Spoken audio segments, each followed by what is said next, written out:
Yeah.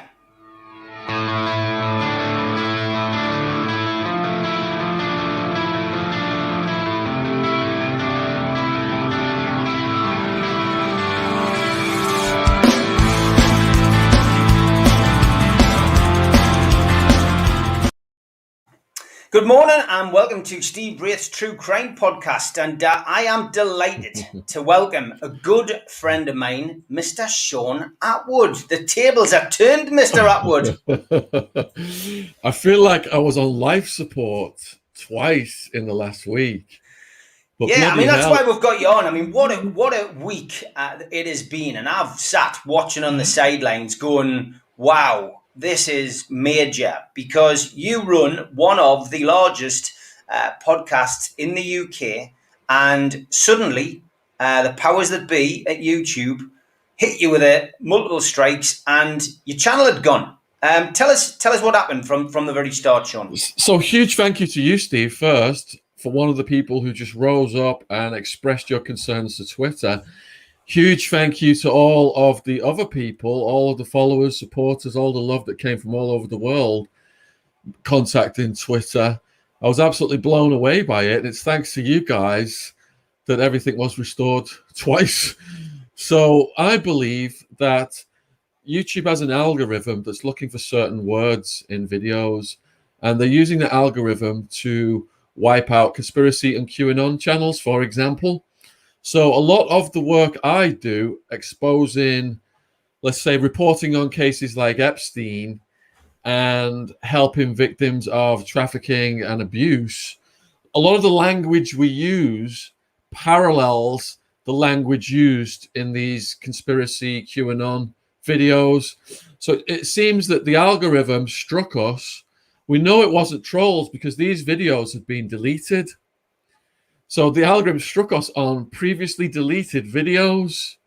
Then a human got to look at it, but my God, Steve, trying to get a human to look at it. I mean, I went up to Google's headquarters in London. I was at the door talking to the security woman. She was very polite, but all I ended up with was a business card. Here it is. Here's what they gave me. Contact Google support, which was put me right back to the start. Wow. So, but yeah, in the end, a human being did look at it because of the public outcry, and then the channel was reinstated. But as soon as it was reinstated, an algorithm took it down again. And some of the videos that were taken down, it was actually like Andrew Wallace, the guy who introduced the modern day slavery act in this country, Norman Baker, former MP, Maggie Oliver, ex-cop, Mike Tarraga, abuse victim. So at that point, I mean, it's all theoretical as to how it came about. But at that point, our leading theory was it's got to be the algorithm. So again, we got it in front of a human being, and the human being restored it. Yeah, I mean, that's human nature eventually overcame the issues that you had. What I will say is this is live, right? We've got we've got people who want to ask questions. I am always going to say the same thing to anybody who comes to my show. Please show anyone who comes on my show the decency. If you've come on to troll, you're wasting your time. You're not going to get anything, achieve anything from that. And I'll just hide you from the channel, which is a pity because we do so many different things on this channel.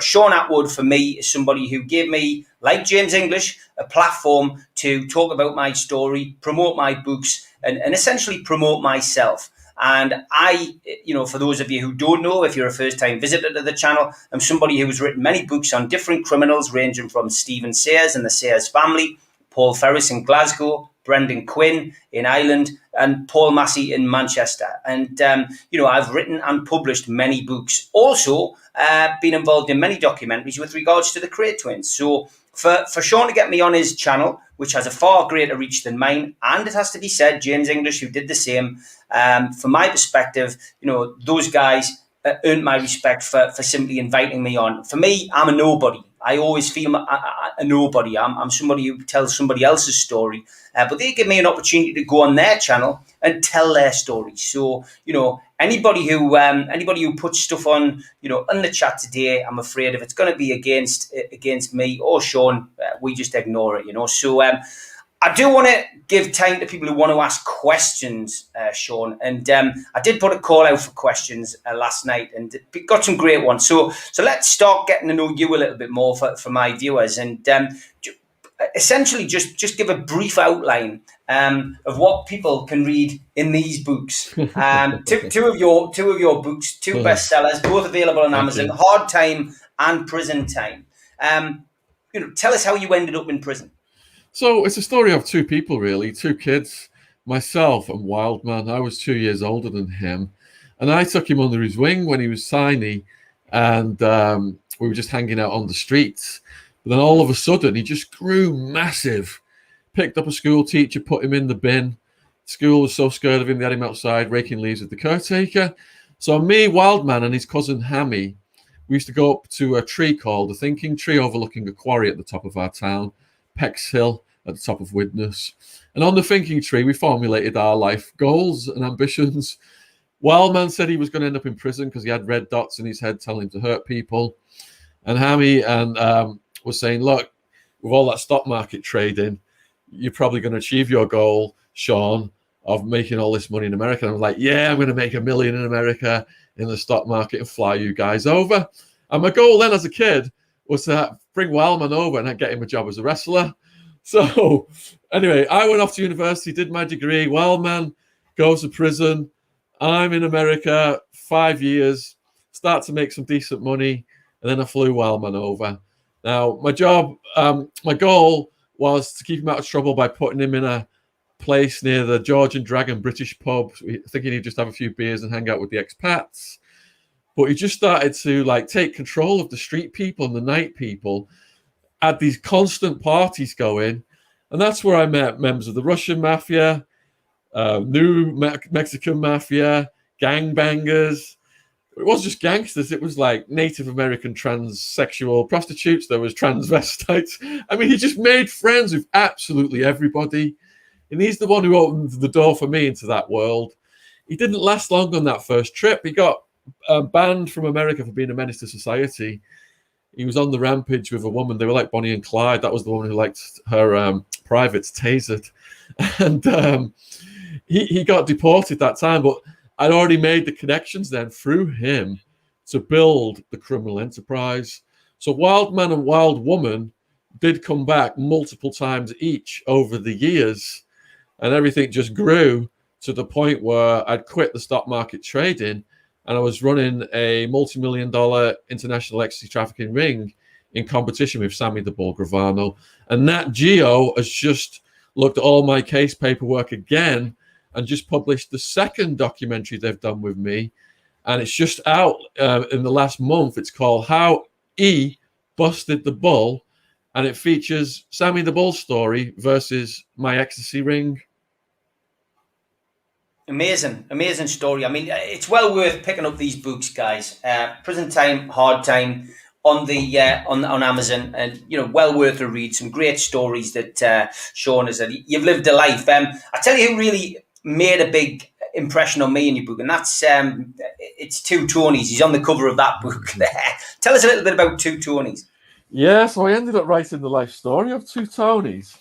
Let me just see if I've got it here. And I was, here it is. I was moved over to a medium security facility where I didn't know anybody. This was about third year into my sentence. I was fighting my case for 26 months. And I got sweated by some people. And then my new cellmate, Long Island, he said, I'm going to introduce you to someone, because he knew if he introduced me to Two Tonys and Two Tonys liked me, that I would get protected by him. I would get under his wing. Because Two Tonys was, here's how it went down. So Long Island says to me, I've got a friend who I'm going to arrange for you to play some chess with. I said, who is he? He goes, Two Tonys. I said, all right, cool. What's he in for? Oh, he's old school Italian mafia. You'll love him. He's a multiple homicide murderer. He's doing 141 years. He left the dead bodies of rival gangsters from Arizona to Alaska. But they all had it coming. Under the old mafia code, they didn't harm women or kids. The gangsters and Two Tonys told me, for them, it's like being in the military, because Two Tonys had been in the military. You sign up for the mafia, it's kill or be killed. That's fully understood. So Two Tonys comes down the stairs. I'm all nervous, you know. This guy's serving 141 years, multiple homicides. What's going to happen if I beat him at chess?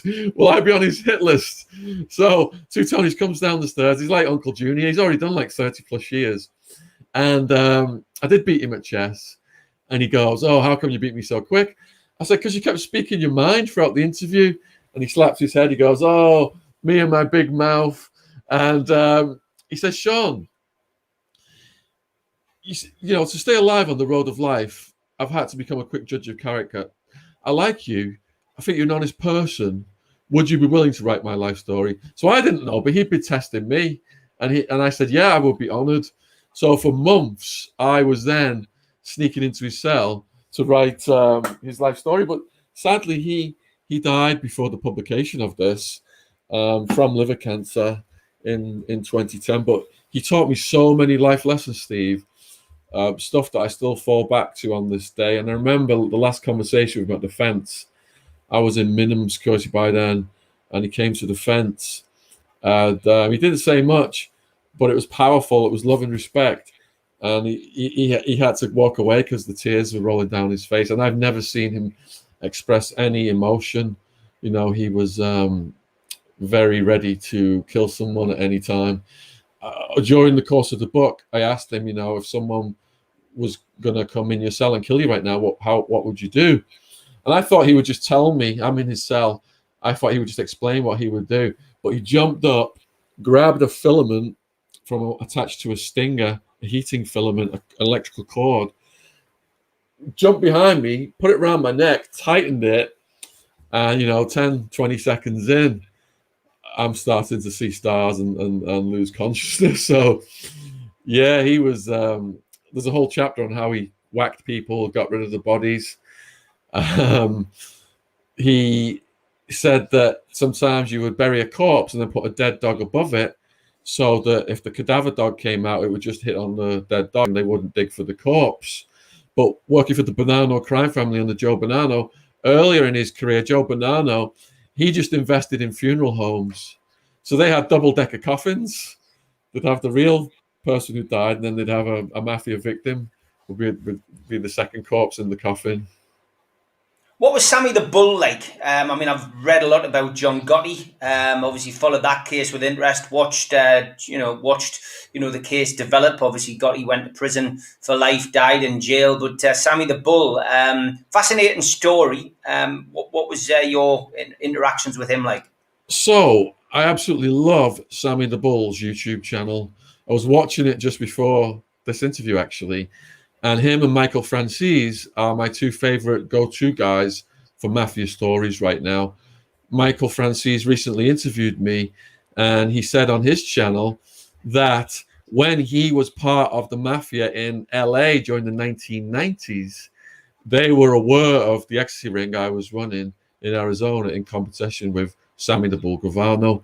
Now, if anyone watches How He Busted the Bull, the new documentary by Nat Geo, Sammy the Bull Gravano, to this day, denies running or being involved in the ecstasy business.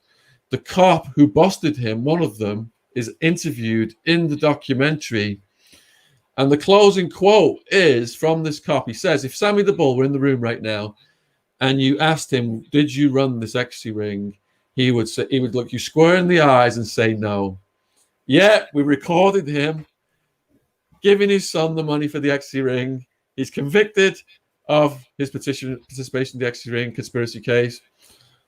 And there's just this cognitive dissonance. So I believe, because the old school Italian mafia code was don't get involved in drugs, don't hurt women and kids, things like that. He's part of that. You know, he comes from that era, and he's got the cognitive dissonance there. He wasn't out on the streets doing stuff with the ecstasy ring. The people on the streets running it were his son, Gerard Gravano, and this other guy who got the son involved called Papa. Papa ended up going in witness protection against Sammy. So I never, ever had interactions with Sammy the Bull face to face. I've never, ever said I have. I only had interactions with Gerard Gravano. First interaction was in Towers Jail. the Gravano Enterprise people have all been arrested a year or two before my crew, but some of them got out on bail and they got rearrested. So Gerard Gravano ends up in my pod in Towers Jail. I'll tell you what, he's a hell of an arm wrestler. He's really strong. He was arm wrestling people down. Now, the first time we meet Gerard Gravano, we're all going to court one night. And the court procedure is, even if you go in court the next day, they wake you up at like midnight and you go for all these holding cells. And the guards chained Gerard Gravano to Wildman, knowing from the media, the local media who had documented our cases that we're in competition, that there might be some kind of situation. I mean, this is a place where guards have prisoners fight and make bets on who's going to win. So Wildman's looking at me like, what should we do about this? And I say, look, Gerard and his guys, they got arrested a year or two before us. We need to find out as much information as possible about what the prosecutors' tricks they're doing with these guys, what the routine is. So we sat there all that night talking to Gerard in the cell, in the holding cells, in the Madison Street jail, gleaning information about his case.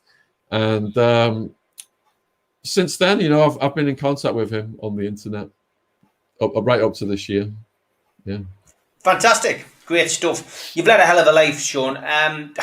The last 12 months, though, the Queen maybe would describe it as an annus horribilis, because I've just seen you, attacked, lambasted, and, obviously, by your own admission as well, create a few issues for yourself. And then, at the end of this 12 months, we now have this YouTube situation. Going back to, to the start of your problems, what caused your issues? You did a video.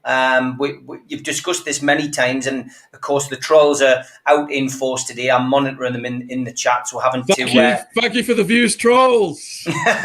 but from your perspective, go back to what happened. The accusations leveled at you. You tell me your side of the story. All right, so just for those watching who might not know. I mean, as you yourself know, Steve, as you've got bigger on YouTube, trolling is part of that. I don't know any YouTuber who has got a decent following who does not have trolls.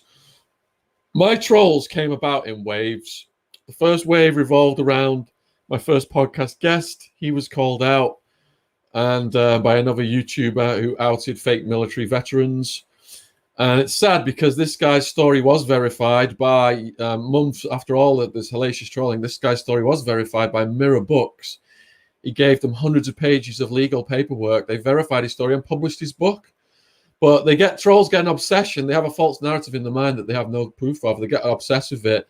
And they hold the interviewer responsible. That's what happened in that case anyway.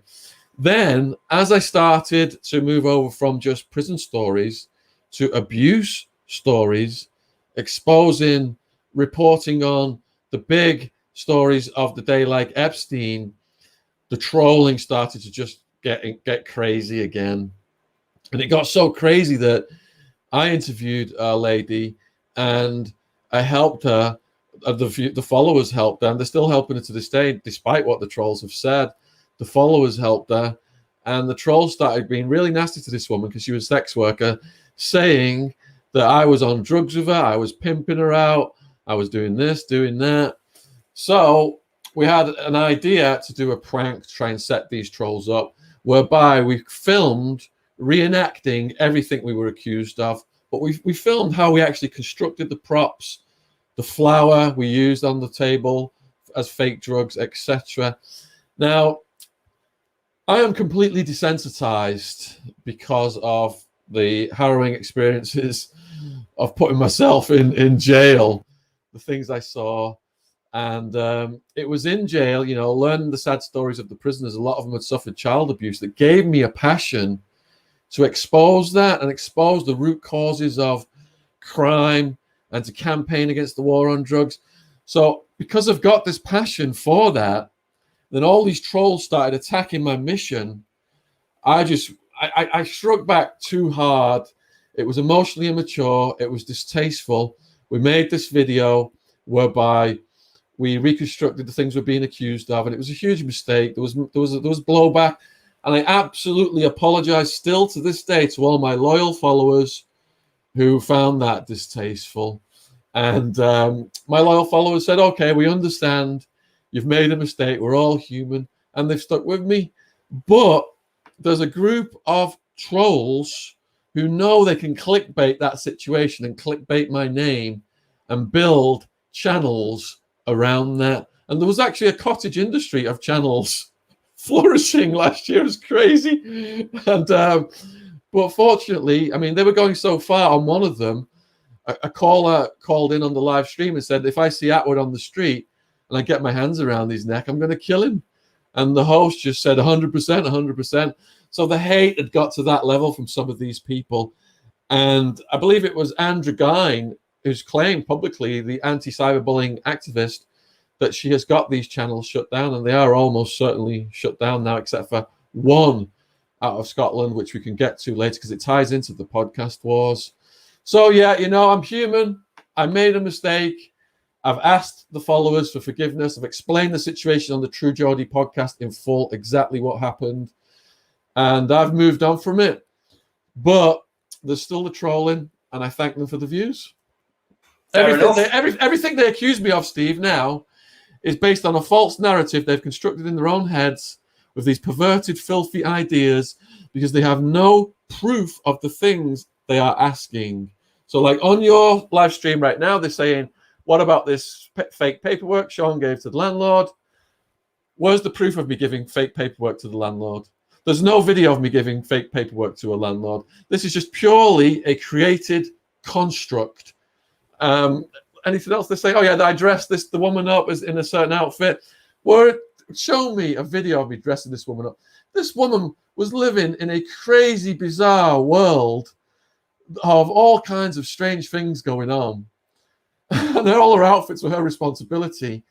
And before she went to prison, she gave a video statement to my lawyer in case of any legal situations. And I can send you that, Steve, saying I had absolutely nothing to do with her being in that outfit. That was her deal, and she can explain that herself if she wants to. Yeah, unfortunately, it's something for you which is going to continually come back, and I've had situations like that myself doing these things on YouTube, and you're right, it's ammunition for people. But look, I speak as I find. I've met you a couple of times now to come down to Liverpool and do the podcast, and always found you to be a friendly, affable guy. And from my perspective, there is two sides to every story. So more than two. The trolls will keep on trolling, Shaun, and as you say, you crack on with that. It's a sign of you being successful in the chosen field that you've got. You mentioned podcast wars. How did that all start? All right, so this actually started with the Darren G interview on the James English channel. Before that, now, Darren has since stated on the Ben Hatchett podcast he did, and anyone can go over and watch that, it's online, that before he went on the James English podcast, James had asked him to destroy me because James didn't want to do it himself. Darren said he felt like he was being led down a path by James to out and destroy me. And that's what happened. For over 2 hours, I was called every name under the sun. I was even called gay, as if being gay is a bad thing. That must have been very distasteful for gay people listening to that. It was hate speech. There was all kinds of accusations, cyberbullying, defamation, lies, just for 2 hours straight against me. And immediately, I got a lawyer on the case. And I've got a year from the date of that podcast to go full on with that lawsuit. That lawsuit has started, but I've got a year to decide whether to go full on with it. I was hoping there would be some reconciliation between me and James, because before James drew first blood, I had been praising him to the high heavens. I had been putting his links in all of the interviews I was doing for people he had been interviewing. So I was absolutely devastated. Now, James and his friend out of Liverpool who started the podcast, they tested the water a couple of months before the Darren G interview. James went on his friend's podcast, and for 10 minutes, they repeated lies, defamation, called me things with no factual basis. And, you know, there's potentially a legal situation there as well, still to this day. But they saw that the trolls and people who love YouTube battles, and they understand people love drama and, you know, the theory of bread and circuses and all that. They saw clickbaiting my name and calling me out, got them views and got them attention. So that seemed like the litmus test was passed. And James then had the confidence to get Darren G on and just go full force on a video that got almost 500,000 views very quickly. Once that video went up, I was losing 100 subs an hour, and it caused massive harm to my reputation. We've got thousands of screenshots of people who've come in and quoted things from that podcast. So it's a very serious defamation lawsuit situation that James is facing right now. But I was hoping that we could, you know, I'm not a competitive person, I'm a collaborative person. I was hoping that we could resolve the situation. So I sent James some olive branches through, let's just say, some other people in the underworld and other podcasters. And I'll read you how James responded to me by text. I was absolutely blown away by the things that he said to me. I couldn't believe it after I reached out to him to try and make the peace. And here's the first text that came in. Listen, you bald effing beep. I don't want to get your channel in trouble, Steve, so I'm just going to beep some of these things. You ever mention my name? Not only will I do a video tonight exposing you with everything I have about your wicked ways, but I will come straight to your door and give you a very friendly hello. You sick little beep. Get on with your life or I will ruin ya, little beep. This is your first and last warning. And the next one, F you and your fake lawyers, you little beep. You have effed up making those false little threats. Watch the video info about you, little CD beep. Now you have pissed me off.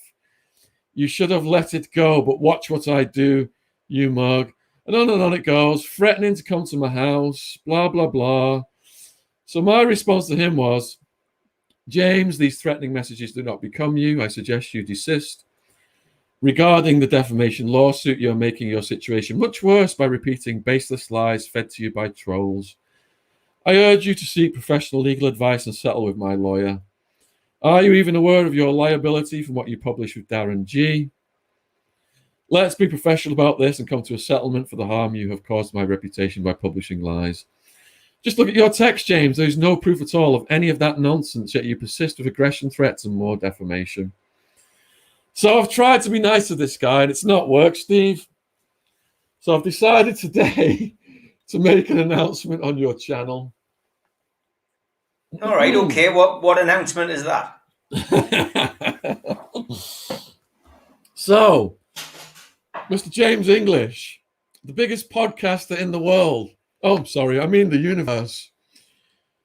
I challenge you to a martial arts fight, televised live on YouTube. I will have the spirit of Wildman protecting me. And I've seen your video where you're practicing your boxing for this fight in October. I'm 15 years older than you, James, but I still think I can take you. Let's get it on. What do you say? Let us know as soon as possible so we can start preparing and training. Wow. That's what I say, Steve. Yes. Fair play to you, Shaun. I mean, I'm not sure, you know, whether James will take you up on that, but thanks for announcing it on our channel. I think that will get us a little bit of publicity over the next 24 hours. Steve, in prison, you see people, the tension building up between people. And it's just part of the course that they just go under the stairs in the cell where the guards can't see it's off camera. They have a fight. And nearly always, unless you're up against some complete psycho, You see him shaking hands at the end of it, sitting down, having a smoke, and the beef is squashed. This podcast war stuff has gone on for so long right now. I think that having a fight will dissipate the tension. And, you know, the podcast war started with James's act of aggression against me. But what happened was James brought in two people he weaponized that he thought would help take me down. There was a third one, the original Scouse guy, that he had on his side as well, plus these other two people. And that was Darren G and Marvin Herbert. But Darren G threw a spanner in the works. He saw that he was being used by James English, and he turned on James. He turned on Marvin Herbert. And this was around the time Wildman had died, just after Wildman had died. These guys saw a weakness that they tried to exploit. When I went on Marvin Herbert's podcast, I was down in the dumps. Wildman had about a month to live. And it was exploited.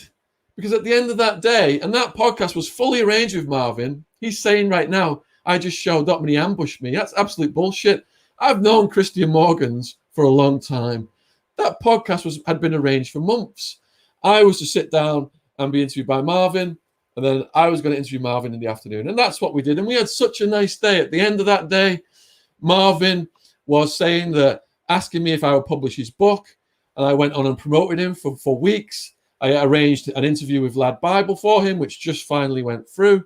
Then all of a sudden, Marvin started putting these videos out saying he had exposed me. I'd only done a few days in jail, and my story was completely made up. I never had anything to do with Sammy the Bull. Now, if you saw my recent interview with Wild Woman, I showed Wild Woman's what Marvin done on the way to the podcast studio. And Wild Woman she had 155 felonies. She was facing 1,550 years.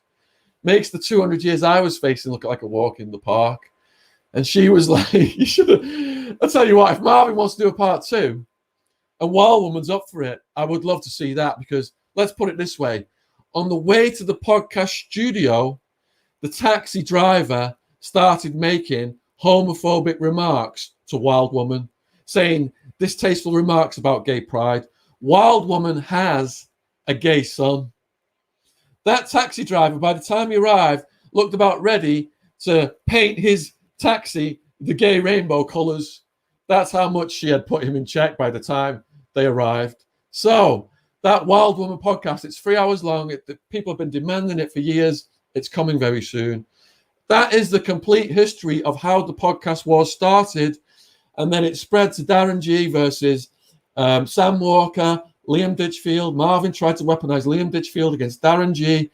And on and on and on it goes. And when I was up in Liverpool filming last month for 2 weeks, all everyone's talking about is the podcast wars up there. It's just this massive thing. I've got to be perfectly honest. I've watched this from afar. Some of it seems made up, fake, false. I genuinely didn't expect to see as many people falling out on YouTube. And then the cynical part of me looks back and goes, are these people simply trying to get likes, follows, on videos, etc., because their channels are monetized? I'm not sure, Shaun. Some of it's genuine. What I will say, before we move on from this and take a few people's questions, is that, James English was the first podcast that I did. And at the time, you and James were getting on very well. James then, put me in touch with you, and you were kind enough to get me on the channel. You two were working as a unit, helping each other out, promoting each other's shows, being very respectful of each other, interviewed each other. I didn't see this coming. I've got to be perfectly honest. I was very surprised by it. Have I seen a different side of James? I have. Obviously, the Charlie Salvador tapes, which I released. I released them for one reason and one reason only, because when James got an interview and started publicising the interview with regards to Charles Salvador, who I'm still very good friends with, it went in the newspaper, and that was going to affect Charlie's parole. And Charlie sent me a letter basically saying, those tapes that we've recorded over the years, in for a penny, in for a pound, I'm going to get a phone ban. You might as well make them public. So I put them out there, which unfortunately James didn't agree with. Wasn't very happy about. And I since found myself blocked on his mobile after a couple of texts that he sent me. which were a lot more polite by the alleged text that he sent you. And ultimately, I've had my video removed from his channel, which I was a bit upset about, because I've done nothing wrong with James. As for Darren G, got to be honest, a lot of people said don't get him on your channel. I'm delighted I got him up to Newcastle. I got him, and as most people know, I do most of mine via StreamYard. I interview people in their own homes, and I'm in my studio, and we just chat. I got Darren up to Newcastle. I wanted to meet him, and what a nice guy he is. Trying to get his message out, and I was pleased to have Darren on the show. I've got to be honest. And again, trolls were having a field day. I ignored them. I just got on with it, did my job as a podcaster, and I thoroughly enjoyed putting Darren on the channel. And since then, I've seen people trying to stir it up, and I know you're fully aware of the situation I'm going through at the minute, Shaun, with what's happening in Newcastle. Something which isn't fake. It's quite real. The Sayers Conroy situation. What have you made of that from afar? So, I don't fully know Paddy or his story. And then all of a sudden one day, people started sending me a little clip of Paddy just looked like he was going to bust a blood vessel, just screaming, roaring my name. He dissed Wildman. And I'm thinking, what is going on with this character? So I'm not sure what's motivated him to explode on me like that. But I imagine you're more clued into that beef, Steve, than I am. It's a strange situation. I mean, we've written a book, a very successful book, tried and tested at the highest level, the Sayers. We've written A Breed Apart about the Sayers, and we've also written Operation Sayers. And, from my perspective, I'm just doing my job as an author, getting the story out there. The Sayers never intended on writing a book until they were provoked into it. And they were provoked into it by Paddy's appearance on the McIntyre programme, where he called them grasses and coppers, narcs, etc. So they had a right to reply. They did it with a book. And ultimately, from my perspective, I did the right thing. His objection seems to be against a lot of the videos that are up there, the interviews that we've done. He mistakenly thinks that I interviewed Phil Berryman. I never have. I met him for a coffee once. Never interviewed him. A guy Paul Frost did a documentary about him, actually. And Phil Berryman wrote his own book. I didn't actually write his book. So ultimately, he sits in a shed with rats running in and out, making videos each day, talking absolute crap. And one thing that he was always going on about, Shaun, was lie detector tests. Lie detector tests. They're the best thing. Use Terry Mullins. He's the best in the business. So Stephen said, you know what? I'm off to go down to Essex. Will you come with us and film it? Let's do the lie detector test. And that's what we did. We did the lie detector test with Terry Mullins, which is what Paddy wanted all along. And Stephen passed his lie detector test based on the questions that he felt should be asked. And for us, that's the end of it. There's not going to be any comeback. We don't want a social media war. We don't want a YouTube war. We're adults. We're grown adults, and Stephen's got nothing to hide. So I'm afraid Paddy can bust a blood vessel as much as he wants sitting in his shed with his new admin. They're not going to get another response from us on that, And I just wanted to mention that because obviously it's something which the viewers are always interested in. A lot of people are also asking about Charlie Salvador. He's doing really well. I don't want to create any more issues for him with tapes from prison. I've sat on a few which I didn't put out there, which I might release, but I don't want to put any more out. Charlie's got a big year, still ahead. Parole hearing still not guaranteed, but forthcoming. Once COVID restrictions lift, I'm sure he'll get it, and he'll get it in a public forum. So looking forward to that. And I have said to Shaun he'll get an interview on his channel as soon as he comes out. Oh, so that would be great. I really appreciate you sending the Sayers audiobooks my way because it's an absolutely fascinating story. And we've published at least 4, I think, by now. And they are selling really well, as well as Paul Ferris's. So if people are interested in those, they're available worldwide on Amazon. 4 different books on the Sayers crime family and the Paul Ferris book as well. Yeah, okay, we're into the last 20 minutes. I did promise people this would be a Q&A and we will get questions. So, we will whiz through as many as we can. I've got a few on Twitter and I've got a few on here.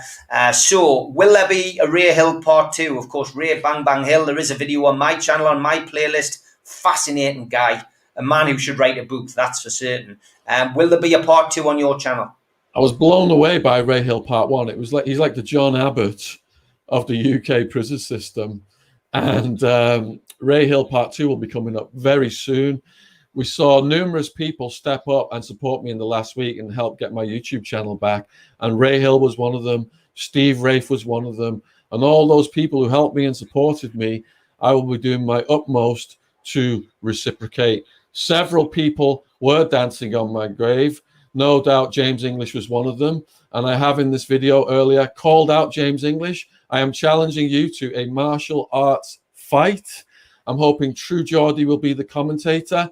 And I'm talking kickboxing or karate. Let's get this action-packed. Let's do it as soon as possible. So you let me know, James. You send me text after text threatening me over BS I haven't even done, saying you're going to come to my house. How tough for you to send that over the internet? Say those things to me, face to face, in the ring.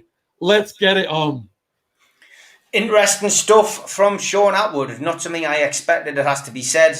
Of course, two sides to every story, James. If you'd like to come on our channel and chat about this and maybe talk about accepting the challenge that Shaun has clearly thrown down to you today, it would be interesting. And, the channel is always open. You'll need to unblock us on your phone first. Alex Spencer says, Shaun, are you sure the bans by YouTube are over, or is the algorithm going to endlessly punish you? Have they put anything in place to stop it? I'm not sure it's over, Steve, to be honest. It could keep going.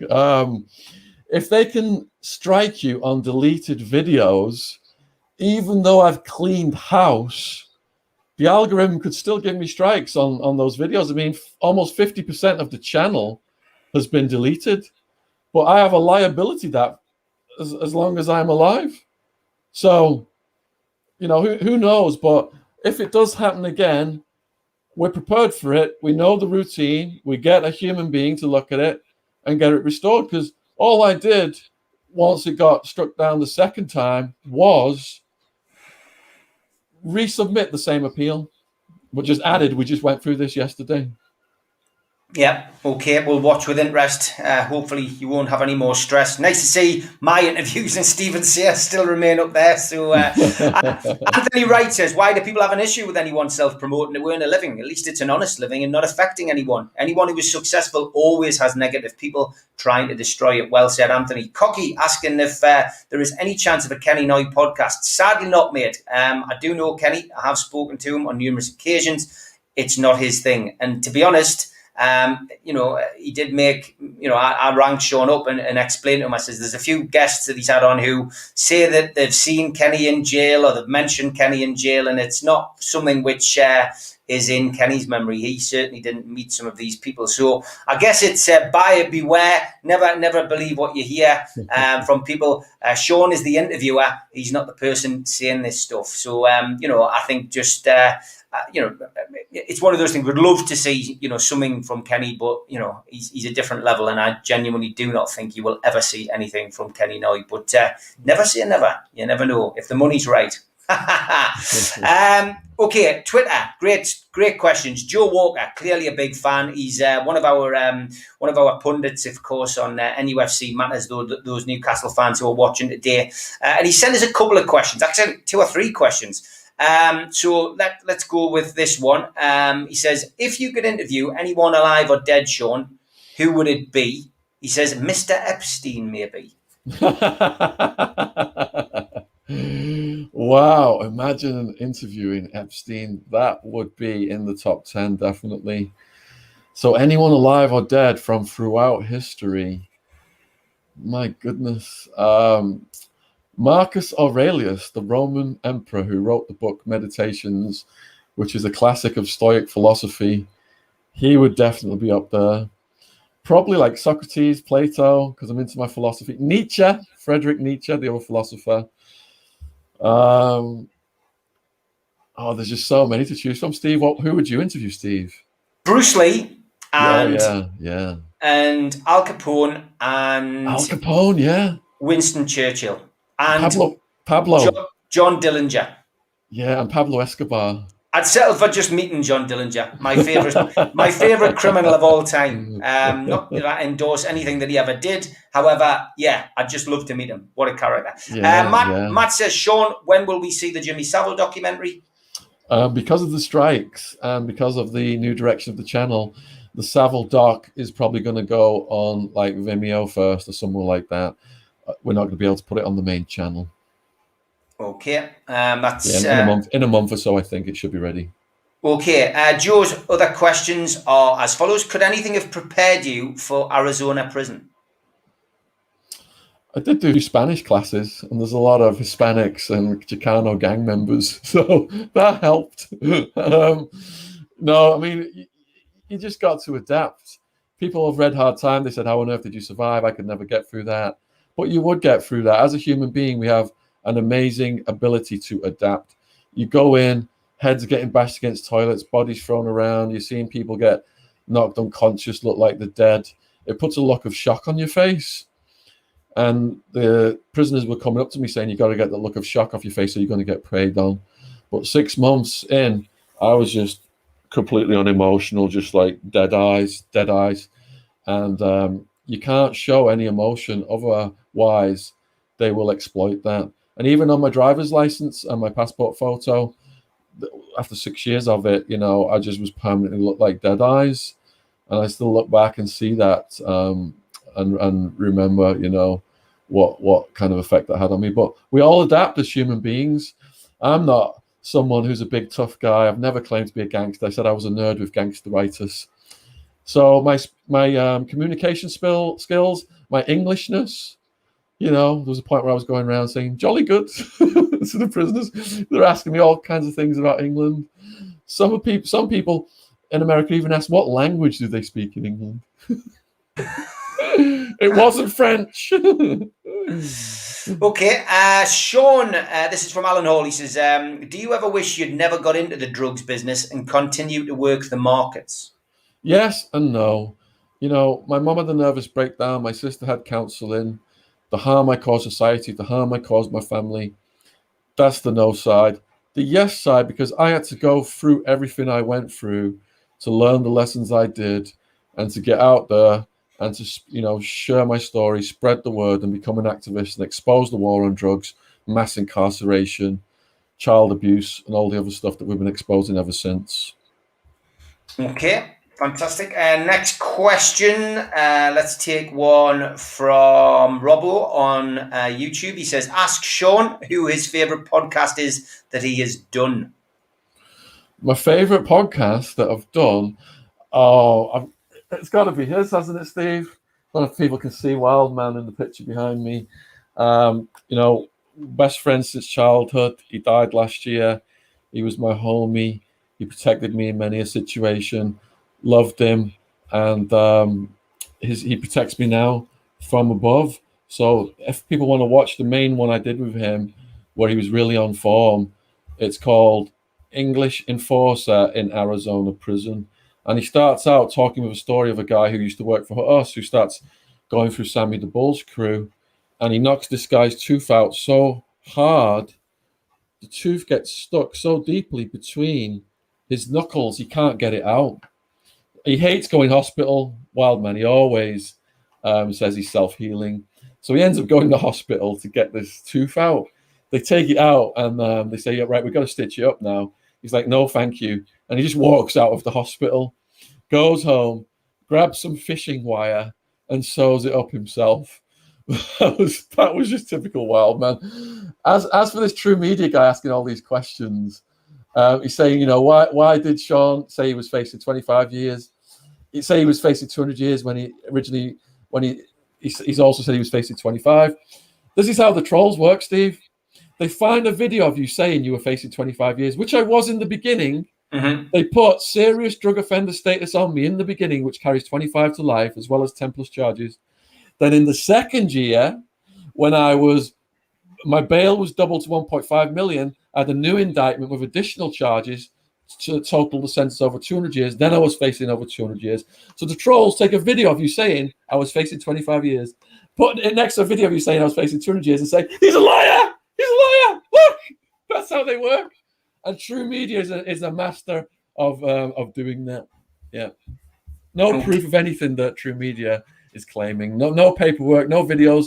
Show me any paperwork or videos of anything you are claiming, True Media, and I will change my call out to a fight with Darren G from James English. And I'm only saying that because I know you cannot prove it, and I'm not that tough. I would never fight. Well, Darren let's be fair, because obviously people saying, "Oh, selective questions." True Media asks a question: Why were you banned from stockbroking in Arizona, Shaun?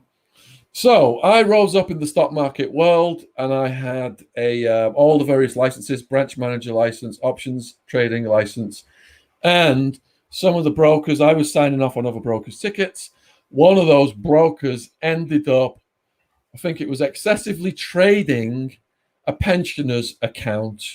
Because I'd signed that ticket, I was liable, and that is why. What was the question again? Why were you banned from stock trading in America? Oh yeah, and that was the situation that arose. What I just described. Okay, good stuff.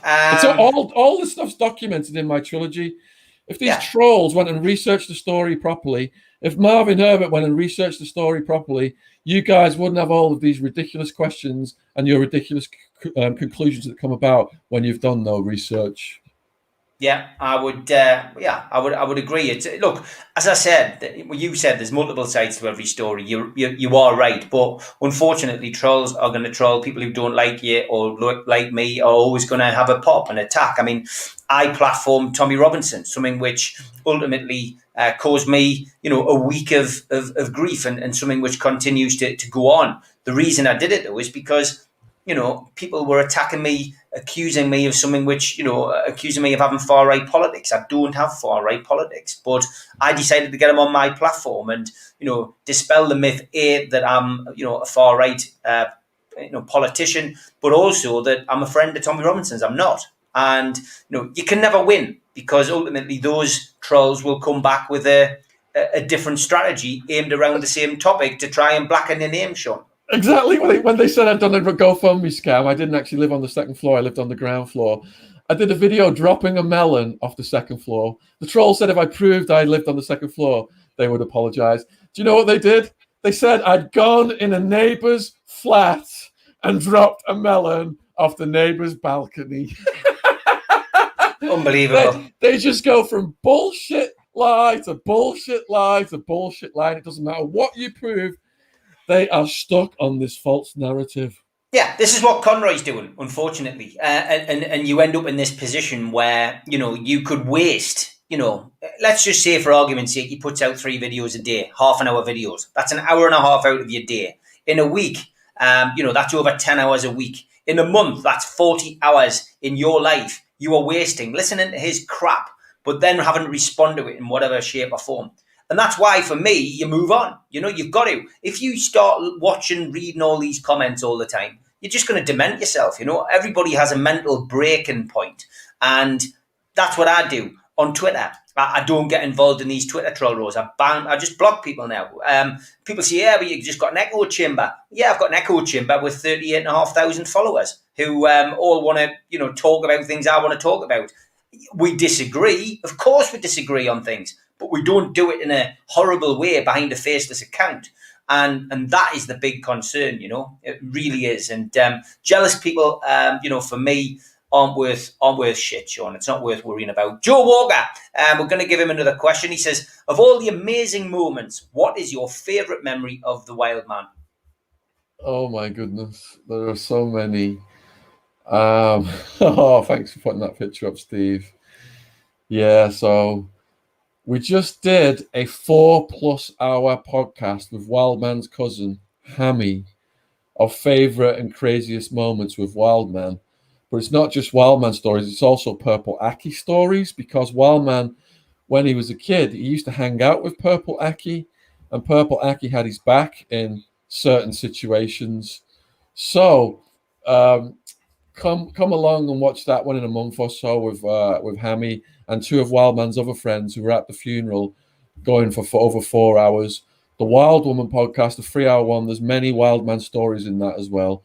They're all such as crazy and so long. It would take ages to go over them all right now, but in general, I was an anxious person as a teenager, and everywhere I went with Wildman, he just lit the room up.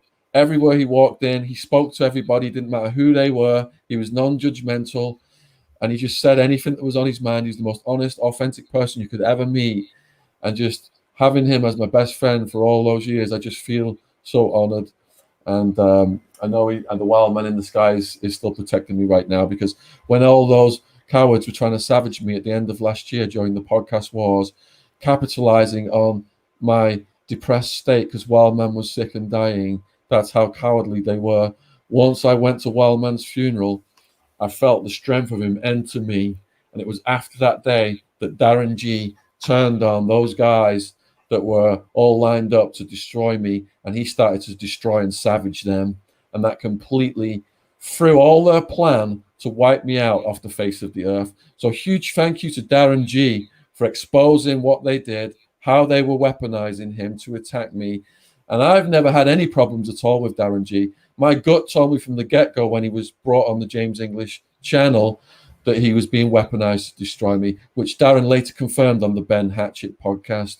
The only issue with Darren was I held on to his book too long. There was a communication error.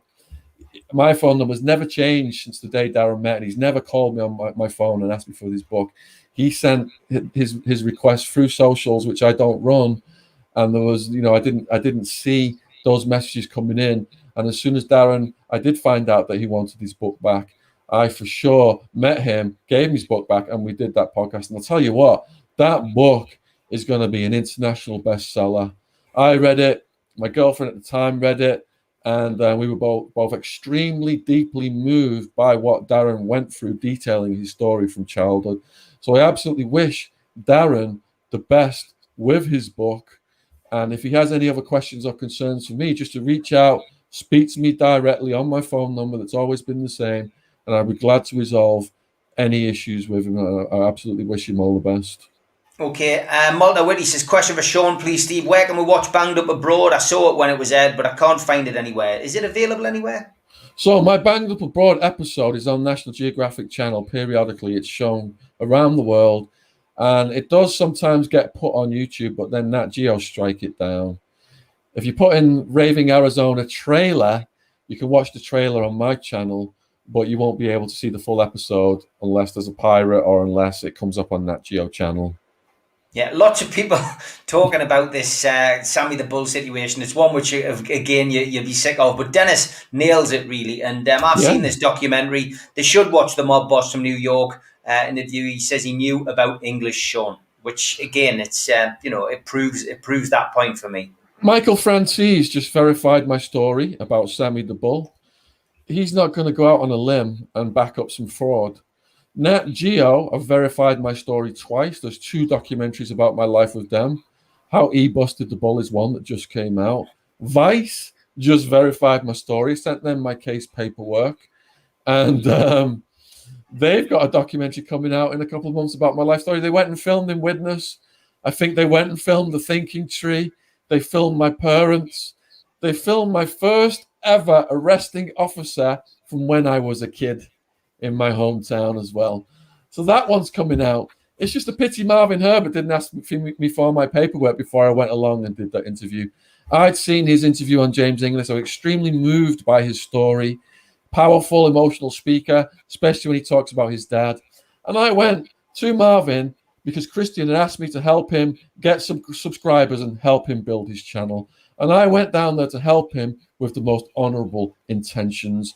And I believe that Marvin got hoodwinked by James English, got caught up in this podcast war BS, and he put these videos out saying he was exposing me because he was helping James English, and he thought he was on the right side of the podcast wars.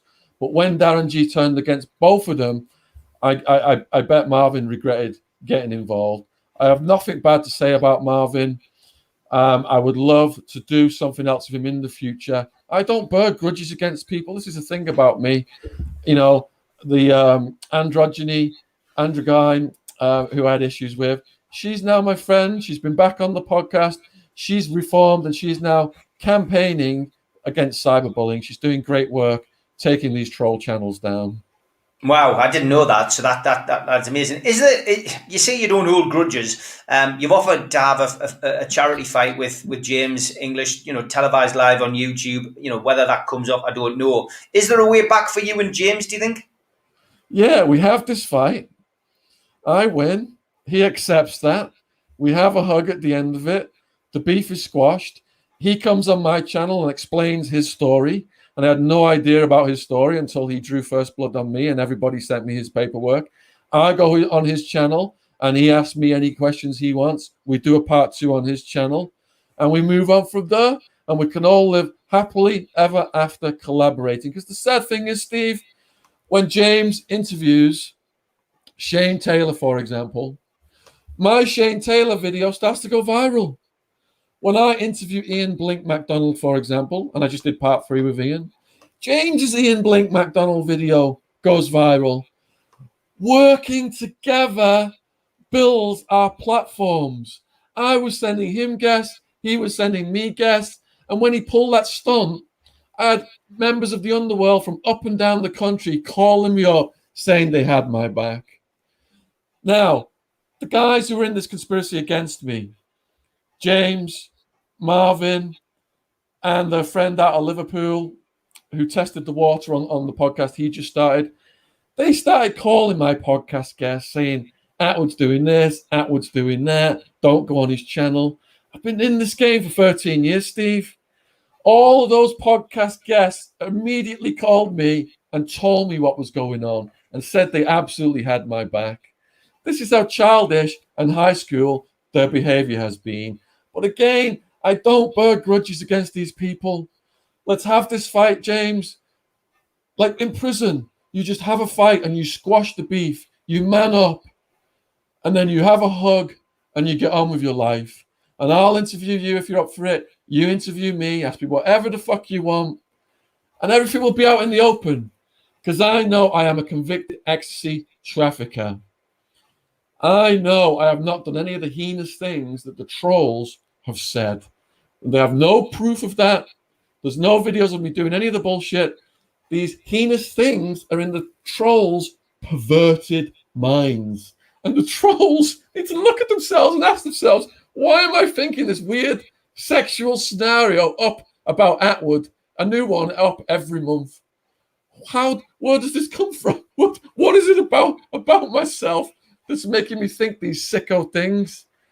I think some of them need therapy, Steve, to be honest. Certainly, a lot of interest in this fight, so we will see whether the gauntlet is taken up.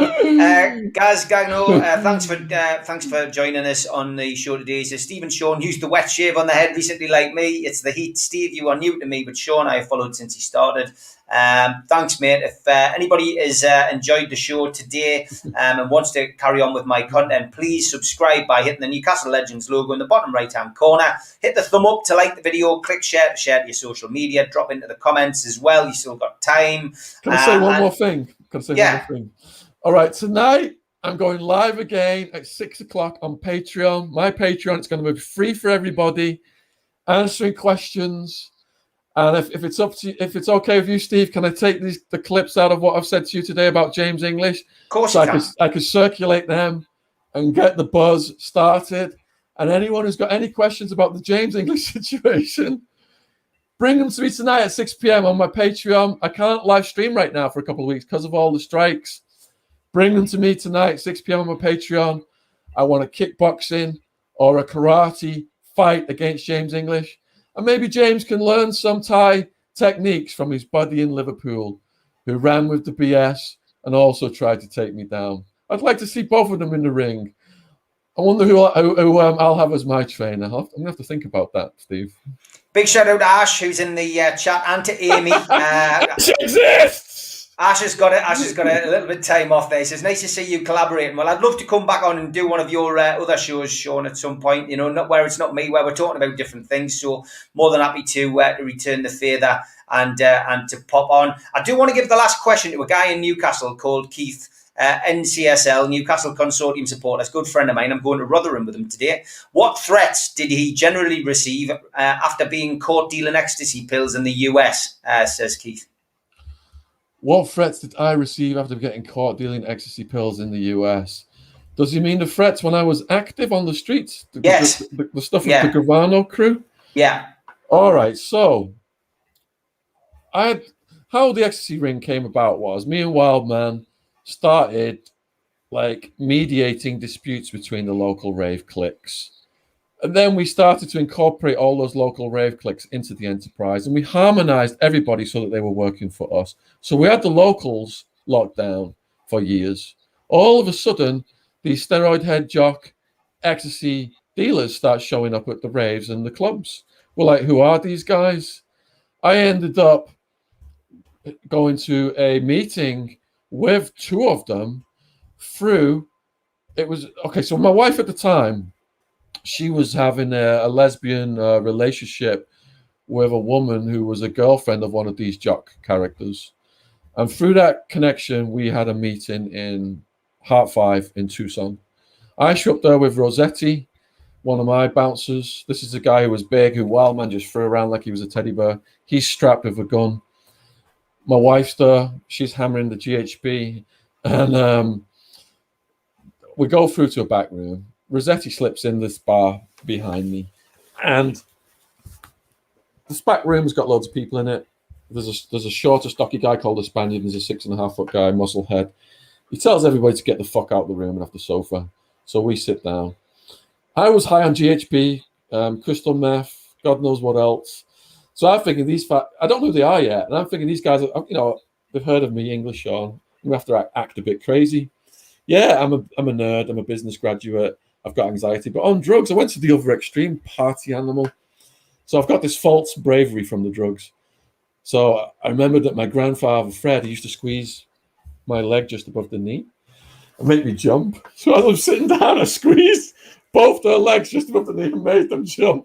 And they're looking at me like I'm crazy. So what happened was we have a conversation. I say, look, I've got my thing locked down. I'm getting these pills from Holland.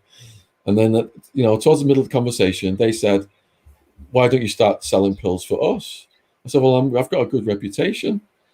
I'm not selling those colored pills you guys have got. I've got white pills, pure stuff. Big guy jumps up. He's like, who the fuck are you disrespecting our pills? One call to Jimmy Moran. That was Sammy the Bull's fake name. And we can have you taken out to the desert. And Jimmy Moran was Sammy the Bull. He explained it was Sammy the Bull. So I don't know if these guys are full of shit or they're just throwing that name out there or what. But I tell Rossetti on the way out, and Rossetti's like, this is heavy, man, because we knew about Sammy the Bull from the news. Conspiracy to murder almost 24 people. What happened was some other clique from Sammy the Bull's crew lured my top sales guy Skinner to a nightclub and knocked his teeth out and took all his drugs and all his money and everything. And that's when the war broke out with those guys. Now, Sammy the Bull said he'd never heard of me. The trolls, worked him up and asked him, did you heard about Atwood? Maybe he hadn't. If you sort of go to Sammy the Bull, have you heard of Shaun Attwood, a news journalist in the UK? How the hell is he going to put that together with the English crime family in Arizona working behind the scenes from the shadows and nobody knew who they were? He wouldn't have known who I was. There's just no way. And he probably wouldn't have even known what was going on the streets because his extent of his involvement in the ecstasy business was he was wiretapped, giving money to his son to invest in the ecstasy business. That's all his involvement was. So he wouldn't have known. But Gerard Gravano told me in prison he had been dispatched one night to snatch me from a nightclub. It was a gay bar, actually, called The Works in Central Phoenix, and kidnap me and take me out to the desert. He told me that fact. So a stripper had seen me and Wildman and Wildwoman. Wildwoman tells the story on the podcast that's coming out, the 3-hour one soon. Wildwoman said there was a bad vibe. Everyone started looking at us, and they were like, we need to leave. And I was all high on ecstasy and giggling and shit. So the Wild Ones pulled me out of there. Gerard Gravano's armed crew arrived just minutes after we had left that nightclub. So there was almost a flare-up. But I had the New Mexican Mafia had my back, and it was their lawyer we used, which ended up our United Front got us decent sentences. So at some point or other, G-Dog, my New Mexican Mafia connection, he ended up in a cell with Gerard Gravano, and Gerard Gravano was bad-mouthing the English family. And G-Dog set him straight. But Gerard Gravano told me his life story. I've heard everything that he's been through, and I absolutely sympathise. I mean, imagine growing up with your dad, a mafia hitman, and all the drama that they went through as kids. And today, Gerard Gravano is a good family man. He's doing the right thing. He's not gone back to crime. He's a chef. The family have got restaurants. They're advertising their products. And you asked me before about doing interviews.